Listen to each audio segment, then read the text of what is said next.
Hello everyone, there was a request of on how to put together really the night vision that I've got on my rifle. So I've had to do a few bits and bobs to it. I've been meaning to do for a while, but it gives me a good opportunity to actually take it apart and then actually show you what I've got.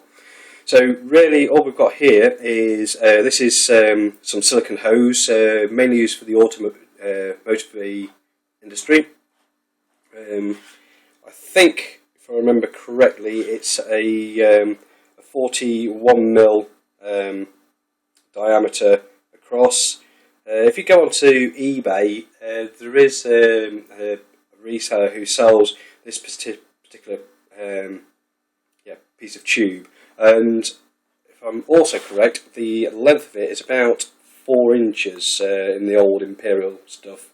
I don't know what that converts to in metric, so forgive me for that. So that covers obviously how to get it onto your scope. The part back here, this is the ingenious part, is this section here is actually the top of an aerosol can. Again, I can't remember what can it was off, but it fit quite nicely. But in between here, there's an actual solid part to give it some stability.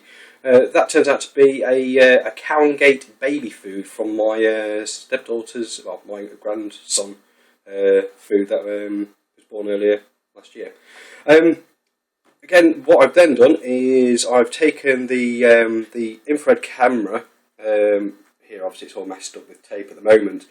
I've taken the PCB out of the infrared camera that you buy on eBay for about £9, and then a couple of pounds packaging, and generally taken it to bits, stripped it, and then drilled a hole. Now, I don't know whether you can make out down there, is what I've then done is I've taken a drill bit and drilled straight through the lid of the cow and gate baby food, and also the lid of the aerosol can to thread my wires through. But also you can see there's an odd shape down there. Generally what I did is I built up a gasket to enable you to adjust the focus to a point where when you tighten it up to make sure the camera's secure, it also holds it in focus. So I don't know whether it's a good way or a bad way, but it seems to work for me, and it's given me some decent results.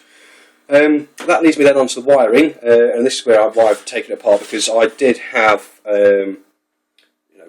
these wires weren't bare initially, but they were lurking around, and what kind of prompted me is our first expedition to actually test it on live quarry resulted in wire breakages. So I thought, get rid of that, and so let's go back to soldering. So within here, off the back of the camera PCB, I have got the blog set up that actually describes this in more detail, and this looks very, very messy, but it will work okay.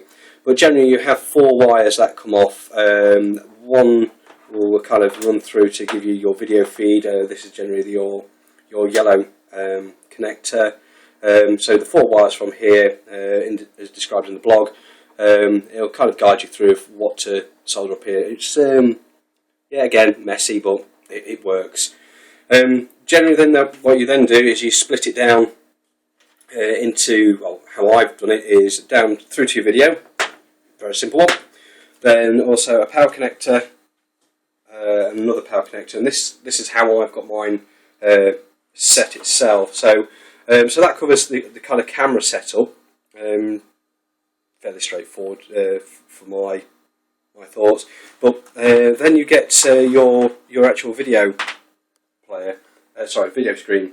Now with the video screen here, I bought this again off eBay because that's the way I kind of buy things, and also Amazon. That's quite good.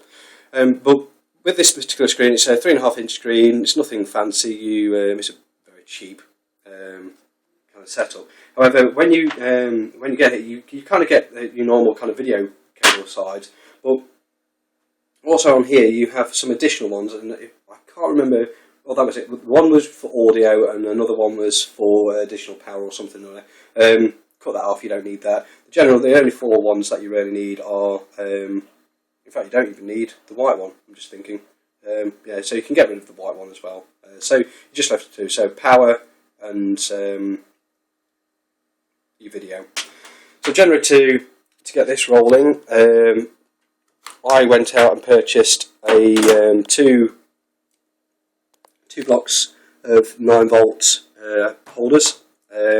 Generally I've kind of timed that on full charge. These are rechargeable batteries in here. It kind of gives me around 15-20 odd minutes worth of shooting power, but I've also then I was quite able to then get a rechargeable battery. So generally if I'm going to go out, I'll have that plugged in before I go out. 2 batteries in there.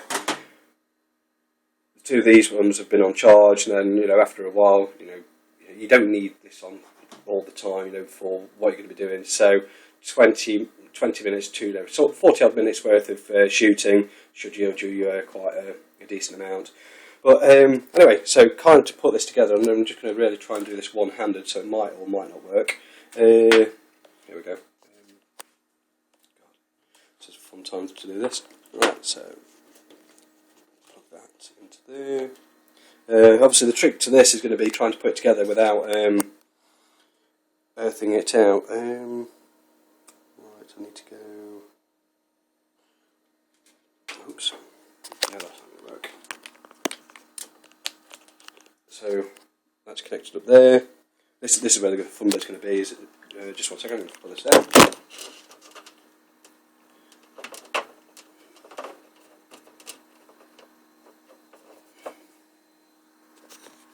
Right, okay, so I've kind of really hashed it. I mean, all these wires, they are going to be soldered up, and I'm going to do that shortly. And I don't need to show you on how to solder. There's plenty of videos on YouTube to do that. So this connector here and this one here are quick connectors that I got from Maplin. I think there was 99p each. So I don't know what the people over in the States, our Maplin is your converter, Walmart or probably somewhere else. Get that. So this is hopefully this is going to work. So generally I've got 2 switches on here, so just turn them both on. There we have it. I don't know. Well, you obviously can't see anything down there, but as you can see, I've got the camera working. So there you go. And fitment is very, very straightforward. Very much like the night sight that I think has inspired a lot of people to do this. When you put this on, you kind of rotate the camera until you've got up and down. So obviously at the moment you can see the plug in front. That kind of that's your up. I have been meaning to draw a white line just so it enables me to get a very quick line up. But generally, you put this on, and it works. The other thing, there's a gentleman on the Airgun forum. As you can see, I've been using elastic bands to hold this onto the scope with no real great success. However, it does recommend a weaver rail type attachment. I haven't yet looked at that, and when I do, I'll kind of get my head around it and see on how the fix. But if you look at the other video, you can see this holds quite well. Yeah, so that's how it's done. It's not too difficult. Quite happy to take any questions or if anyone wants any advice. Just as a heads up, is if you're wanting high quality night vision, I have gone for the cheapest things I can get off eBay.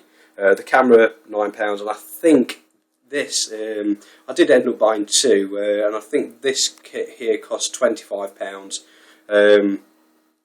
Yeah, very, very cheap items, and you are going to get effectively cheap results. If you're wanting high quality night vision, either save up your money and get the night vision that costs £1,000 odd, or the night sight. That's a good cheap alternative, and a lot of people do have good reviews about that.